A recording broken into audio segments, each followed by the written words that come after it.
एक समय तरह तरह के फल और फूल सुंदर सुंदर जड़ी बूटियों से शोभायमान कैलाश पर्वत पर विराजमान श्री शंकर जी और पार्वती जी बोले, हे जगत के स्वामी, आज मन बहलाने के वास्ते आप और मैं चौपट खेल खेले। शंकर जी ने कहा कि चौपट खेल में बेईमानी बहुत होती है और हार जीत का पता नहीं पड़ता, इसीलिए कोई तीसरा आदमी होना चाहिए जो ईमानदारी से हार जीत का फैसला कर सके। पार्वती जी ने ऐसा सुनकर अपने शरीर से मेल उतारा और आदमी की सूरत का पुतला बनाकर रख दिया और कह दिया कि हे पुत्र, हम दोनों की हार जीत का फैसला करना। ऐसा वचन बोलकर महादेव जी व पार्वती जी ने पासा फेंका। पुत्र से पूछा, कौन हारा कौन जीता? पुत्र ने कहा, शंकर भगवान जीते और पार्वती जी हारी। महादेव जी ने दूसरी बार पासा फेंका, फिर पूछा कि कौन हारा कौन जीता? पुत्र ने कहा, शंकर भगवान जीते और पार्वती जी हारी। तीसरी बार पार्वती जी ने पासा फेंका और पुत्र से पूछा, बताओ कौन हारा और कौन जीता? पुत्र ने मन में सोचा, यदि मैं कहूँ शंकर भगवान हारे और शंकर भगवान मुझे श्राप दे देंगे, इसीलिए मैंने कहा कि शंकर भगवान जीते और पार्वती जी हारी। पार्वती जी ने यह सुनकर मुझे क्रोध में अपने पुत्र को श्राप दे दिया, तू कोटी हो जाएगा और रोता भटकता फिरेगा। यह सुनकर पुत्र उठा एक तरफ चल पड़ा। बहुत दूर चलते चलते एक भयानक जंगल है। उसने देखा कि 12 कोस की दूरी पर फैला हुआ एक बहुत बड़ा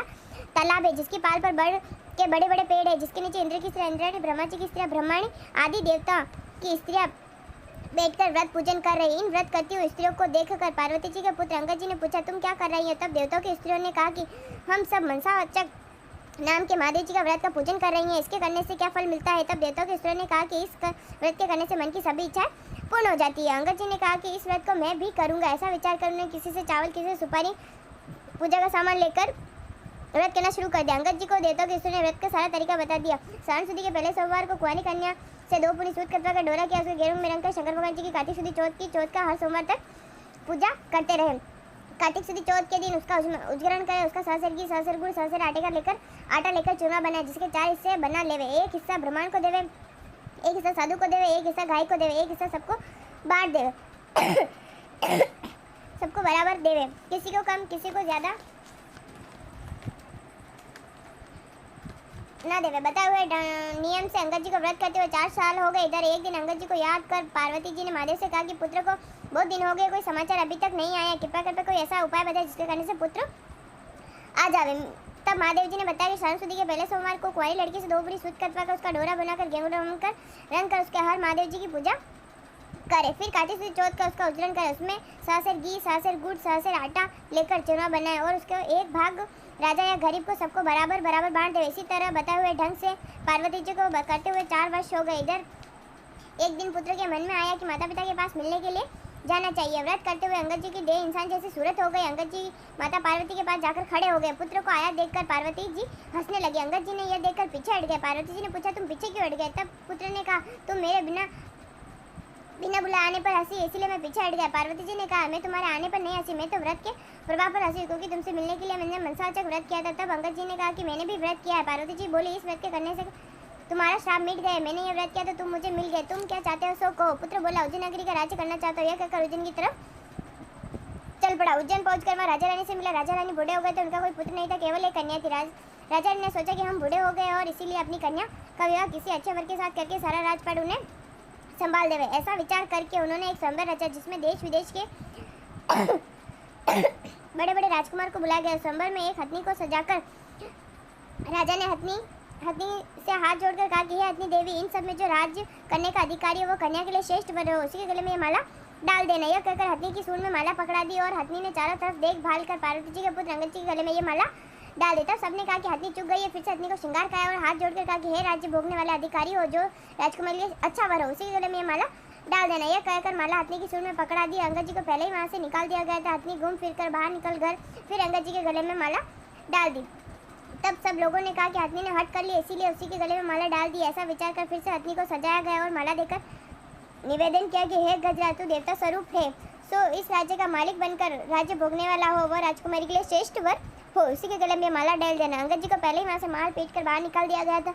हथनी घूम फिर कर बाहर निकल गई और अंगद जी के गले में माला डाल दी। तब राजा ने नगर के सेठ को बुलाकर हुक्म दिया कि अंगद जी को अपने घर ले जाओ, बारात बनाकर ले। अंगद जी वह ले गया, वह बारात बनाकर यहाँ ले आया। राजा ने पंडितों को बुलाकर मंडप की रचना करवाई और अपनी कन्या के साथ अंगद जी का विवाह कर दिया। सारा राजपाट उसको सौंप दिया। अपने खर्च के लिए केवल 4 गांव रखे। राजकुमारी ने पूछा, आपका नाम क्या, आपकी जाति क्या, आपके माता पिता कौन है? तब उन्होंने कहा कि मेरा नाम मंगल है, श्री महादेव जी व पार्वती जी मेरे माता पिता है। राजकुमारी ने कहा कि श्री महादेव जी व पार्वती जी तो देवलोक के देवता है, मृत्युलोक में तुम्हारे माता पिता कैसे हो सकते हैं? तब अंगद जी ने कहा कि एक समय सुंदर फूल वनस्पतियों से शोभित कैलाश पर्वत पर महादेव जी विराजमान थे। तब पार्वती जी ने महादेव से चौपट खेलने के लिए कहा। महादेव जी ने कहा कि हार जीत का फैसला करने वाला कोई तीसरा होना चाहिए। तब पार्वती जी ने अपने शरीर से मेल उतारकर बुद्धि की सूरत का पुतला बनाकर महादेव से कहा कि उसमें जान डाल दी। तब मुझसे कहा कि तुम चौपट में हार जीत की गवाही देना। महादेव जी ने पासा फेंका, मुझसे पूछा कौन जीता। इस तरह दूसरी बार भी महादेव जीते और पार्वती जी हारे। तीसरी बार पार्वती जी ने पासा चलाकर पुत्र से पूछा कौन जीता कौन हारा। मैंने सोचा यदि मैं कहूँ महादेव हारे और पार्वती जीती तो महादेव जी मुझे श्राप दे देंगे, इसीलिए मैंने कहा महादेव जीते और पार्वती जी हारी। पार्वती जी ने यह सुनकर मुझे श्राप दे दिया, तो कोडी हो जाएगा, मारा मारा भटकता फिरेगा। पार्वती के श्राप देने पर मैं वहां से चलकर एक भयानक जंगल में पहुंचा, जहाँ पर बड़े भारी पीपल के पेड़ थे। उस स्थान पर इंद्राणी ब्रह्माणी आदि देवता की स्त्रियां बैठकर व्रत पूजन कर रही थी। उनको व्रत देखकर मैंने भी उनसे पूछा ऐसा करने से क्या होता है। तब उन्होंने व्रत का पवा तथा उसके करने की विधि बताई। मैंने किसी से सुपारी किसी से चावल मांगकर व्रत करना शुरू कर दिया। पहले सोमवार के दिन कुंवारी कन्या से 2.5 पुनी सूत कतवा का डोरा किया और उसके घेर में रंग कर महादेव जी की पूजा की और कार्तिक शुक्ल चौथ का उसका विसर्जन कर 100 सेर घी 100 सेर गुड़ 100 सेर आटा इसका चूरमा बनाकर सबको बराबर बराबर बांट दिया। इस प्रकार व्रत करते 4 वर्ष हो गए। इधर पार्वती ने महादेव से पूछा हमारा पुत्र अंगद का कुछ पता नहीं, वह अभी तक आया नहीं है। तब महादेव जी ने कहा वह जीवित है, मैं बताता हूँ। इस प्रकार व्रत करो जिसके तुम्हारा पुत्र तुम्हें मिल जाएगा। व्रत का विधान बताया। श्रावण सुदी के पहले सोमवार के दिन कुंवारी कन्या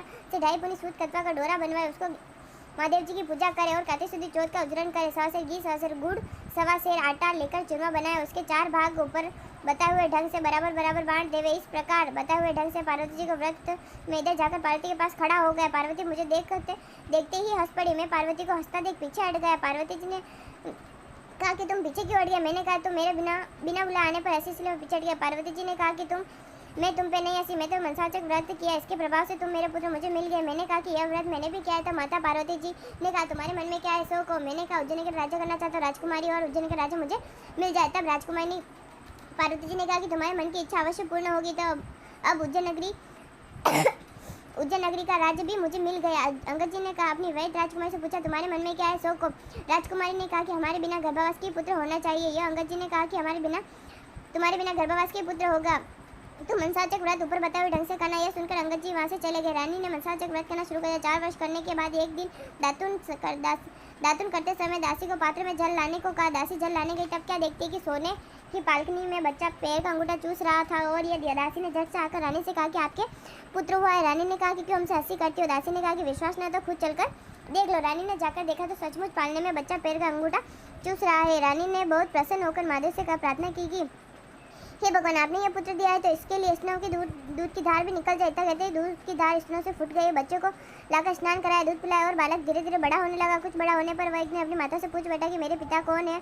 श्री महादेव जी तेरे पिता है और अपनी माता से पूछ बैठा कि मेरे पिता कौन है। तब माता ने कहा कि अंगद जी तेरे पिता और महादेव जी व पार्वती जी तेरे दादा दादी हैं। तब पुत्र फूलफगर ने कहा कि यह बात तो मृत्यु लोक में कोई नहीं मान सकता। तब माता ने कहा कि एक दिन महादेव जी ने फांसा फेंक कैलाश पर्वत पर चौपट खेलने की सोची। हार जीत का फैसला करने के लिए पार्वती ने अपने शरीर से मेल उतारा और मनुष्य को पुतला बनाकर कहा कि तुम हमारी हार जीत का फैसला करना। यह कहकर महादेव ने पासा फेंका, मुझसे पूछा कौन जीता और कौन हारा। पुत्र ने कहा कि महादेव जीते पार्वती जी हारी। दूसरी बार भी पासा चलने पर पुत्र ने कहा महादेव जीते पार्वती जी हारी। तीसरी बार पार्वती जी ने पुत्र से पूछा कौन जीता कौन हारा। पुत्र ने महादेव के श्राप से डरकर कहा कि महादेव जीते और पार्वती जी हारी। पुत्र के यह वचन सुनकर पार्वती जी ने आवेश में आकर अपने पुत्र को श्राप दे दिया तो दूर दूर भटकता फिरेगा और तेरे सारे शरीर पर कोड़ हो जाएंगे। पार्वती के श्राप को सुनकर पुत्र वहां से चलकर एक तालाब के पास पहुंचा, जहां पर बड़े भारी पीपल के पेड़ के नीचे ब्रह्माणी इंद्राणी मनसाचक व्रत कर रही थी। अंगद ने कहा कि इस व्रत के करने से क्या होता है। तो देवताओं की स्त्रियों ने कहा कि इससे करने से मन की सभी इच्छा पूर्ण हो जाती है। अंगद जी ने कहा कि इस व्रत को मैं भी करूंगा। तब किसी से घी किसी से चावल मांग कर व्रत करते करते 4 वर्ष हो गए। इधर पार्वती ने महादेव से पूछा कि पुत्र नहीं आया है सो कोई उपाय बताए मेरा पुत्र आवे। महादेव ने कहा कि श्रावण सुदी के चौथ का पहले सोमवार आवे, तब कुंवारी कन्या से 2.5 पुनी सूत कतवा कर पूजा करे। 100 सेर घी 100 सेर गुड़ 100 सेर आटा लेकर चूरमा बनाकर 4 भाग में बराबर बराबर कर एक साधु एक ब्राह्मण एक गाय आधा खुद खावे आधा बांट दे। ऐसा 4 वर्ष तक करते रहे। 4 वर्ष करते पर पुत्र आकर खड़ा हो गया। पार्वती ने हंसने लगी। अंगद ने पूछा तुम पीछे क्यों हट गए। तब अंगद जी ने कहा कि तुम हंसी इसलिए मैं पीछे हट गए। तब पार्वती जी ने कहा कि मैं तो व्रत के प्रभाव से हंसी हूँ। पुत्र ने पूछा तुमने कौन सा व्रत किया है। तो पार्वती जी ने कहा कि मैंने मनसाचक व्रत किया है। पार्वती जी ने कहा कि इस व्रत के करने से प्रभाव से तुम्हारा श्राप मिट गया है। अब तुम्हारे मन में क्या है सो को। पुत्र ने कहा कि मैं उज्जैन का राज्य चाहता हूँ। तब तब माता बोली, उज्जैन का राज्य तुझे मिल जाएगा। तब तेरे पिता के बताए हुए ढंग से मनसावाचक व्रत किया तो तुम मुझे बिना गर्भवास के पुत्र उत्पन्न हुए। इस तरह तुम अंगद जी तेरे पिता और माधव जी तेरे दादा हैं। माता ने कहा कि पुत्र तुम्हारी क्या इच्छा है? सो को पुत्र ने कहा, हमारे यहाँ इंद्रलोक से एक विमान है जिसमें एक सुंदर कन्या, उसी के साथ मेरा विवाह हो। माता ने कहा कि जब तेरी इच्छा अवश्य पूर्ण होगी। तो पुत्र ने भी कहा कि पुत्र ने भी व्रत करना शुरू कर दिया और 4 वर्ष करने पर एक दिन सुबह पुत्र ने देखा कि आकाश एक विमान उतर रहा है और विमान उतरते पर राजा ने विमान के पास जाकर उसका पर्दा हटाकर देखा तो उसमें एक सुंदर कन्या बैठी थी। राजा ने ब्राह्मणों को बुलाकर साजबाज और ठाट बाट के साथ कन्या से विवाह कर लिया। एक दिन राजा शिकार खेलने गए और शिकार नहीं मिला और रास्ता भटक गए और एक बाग में डेरा डाल दिया। राजा भूख प्यास से व्याकुल हो रहा था और इतने में ही एक ब्राह्मण आया और अपना पतड़ा देखकर कहा कि आज काते सुधी चौथ है, सो चौथ का उजरण है। सो राजा ने कहा कि ब्राह्मण देवता मुझसे भूल हो गई है, सो चौथ का पूजन कराए। पूजन कराने पर राजा ने नगर में खबर भेजी कि राजमहल से 100 सेर घी, 100 सेर गुड़, 100 सेर आटा लेकर चूरमा बनवाकर भेजा जाए। रानी ने सोचा कि फौज साथ होने से इतने चूरमे से क्या होगा, इसीलिए एक गाड़ी भरकर भेज दिया। राजा ने सोचा कि मेरे लिए तो ये काफ़ी है किंतु फौज के लिए थोड़ा होगा। इतने में ही महादेव ने गुस्से में आकर राजा को सपने में कहा कि तुम अपनी रानी को घर से निकाल दो, नहीं तो मैं तुम्हारा राज्य नष्ट कर दूंगा। तब राजा ने खुद महल में जाकर रानी को डांट फटकर राज्य से निकाल दिया और रानी महल से निकलकर जाने लगी। तब रास्ते में उसे दीवान मिल गया। उसने रानी से पूछा कि आप किधर जा रही है? रानी ने सब हाल कहा। दीवान ने कहा कि राजा साहब का गुस्सा कम होने पर उन्हें समझा देंगे, आप मेरे घर चले। इस प्रकार रानी को अपने घर ले गया। वहाँ पहुँचते ही दीवान अंधा हो गया। दीवान रानी से हाथ जोड़कर कहने लगा कि आप यहाँ से चली जाए। तब रास्ते में उसे नगर का बड़ा सेठ मिला।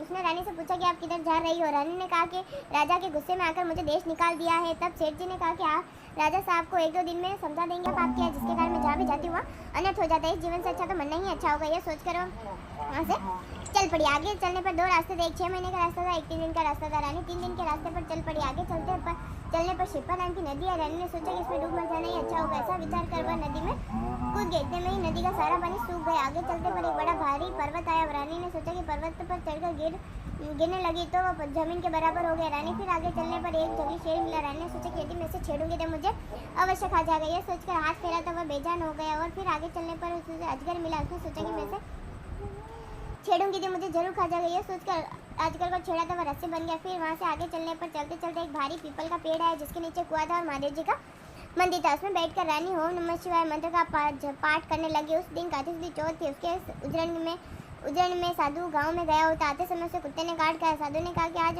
सोचा कि आज मंदिर में ऐसा कौन पापी आ गया जिसके कारण मुझे कुत्ते ने काट खाया। रानी ने पास आकर साधु ने कहा कि ये कौन डाकन बेटी है? तब रानी ने कहा कि मैं कोई डाकन नहीं हूँ, मैं एक दुखी स्त्री हूँ। यदि आप मुझे धर्म बेटी बना तो मैं सारा हाल आपको बताऊँ। तब साधु ने कहा कि तुम मेरी धर्म की बेटी हो, सो सारा हाल कहो। रानी ने सब बातें बता दी। साधु ने कहा कि आज काती सुधी चौथ का उजरण है और सो राजा को अधिक और गरीब को कम नहीं देना चाहिए, इसीलिए एक सेल लड्डू बनाए जाते हैं। रानी ने विचार किया कि राजा के कहने पर मैंने चूरमा अधिक भेज दिया था, इसीलिए मुझे दुख मिल रहा है। रानी ने साधु से कहा कि इस व्रत को मैं भी करूंगी। साधु ने कहा कि सावन सुदी के पहले सोमवार आए जिस तब इस व्रत की विधि बताऊंगा। कुछ दिन बीतने पर सावन सुदी आई और रानी ने साधु को याद दिलाई कि सावन सुदी जाकर साधु ने गांव में जाकर पूजा की सामग्री इकट्ठी की और रानी ने पूजा आरंभ की। सावन के पहले सोमवार के दिन कुंवारी कन्या से 2.5 बुनी सूत कतवा कर महादेव जी की पूजा की। काती सुधी चौथ का उजरण किया। 1.25 सेर घी, 100 सेर गुड़, 100 सेर आटा का चूरमा किया और उसके 4 भाग पहली बताई हुई विधि से बांट दिया। साधु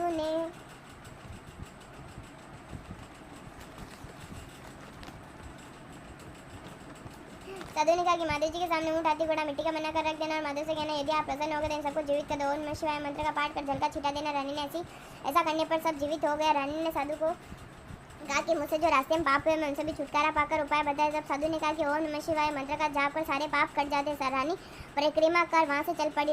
सबसे पहले जो सप्र रस्सी बन गया था वहाँ पर उसके पास गई और ओम नमः शिवाय मंत्र का जाप करके बोली कि इस सप्र को चौगुना शरीर वाला हो जाए। कहते हैं सप्र चौगुना शरीर वाला हो गया। फिर सीए मिला, वहाँ भी ओम नमः शिवाय मंत्र का जाप कर कहा जो सिंह पत्थर का हो गया था वह जीवित होकर चौगुना शरीर वाला बन जाए। ऐसा सो कहते हैं। सिंह गरजता हुआ खड़ा हुआ और जंगल की ओर भागा। इसी तरह आगे चलकर पर्वत के सामने गई और ओम नमः शिवाय मंत्र का जाप कर बोली। पर्वत भी पहले से चौगुना होकर खड़ा हो गया। कहते ही पर्वत चौगुना होकर खड़ा हो गया। आगे चलने पर मंत्र का जाप करने पर नदी चौगुने होकर बहने लगी। माली का बाग हरा भरा हो गया। उसका अंधापन जाता रहा। नगर के सेठ के यहाँ जाने से उसकी हड्डियाँ भी चलने लगी और आंखों से दिखाई देने लक्ष्मी का भंडार भर गया। सेठ जी ने हाथ जोड़कर कहने लगे आपके यहाँ पधारने से हमारे यहाँ लक्ष्मी की वर्षा हुई है, सो इसी खुशी में सारे नगर वालों को मैं भोजन कराना चाहता हूँ।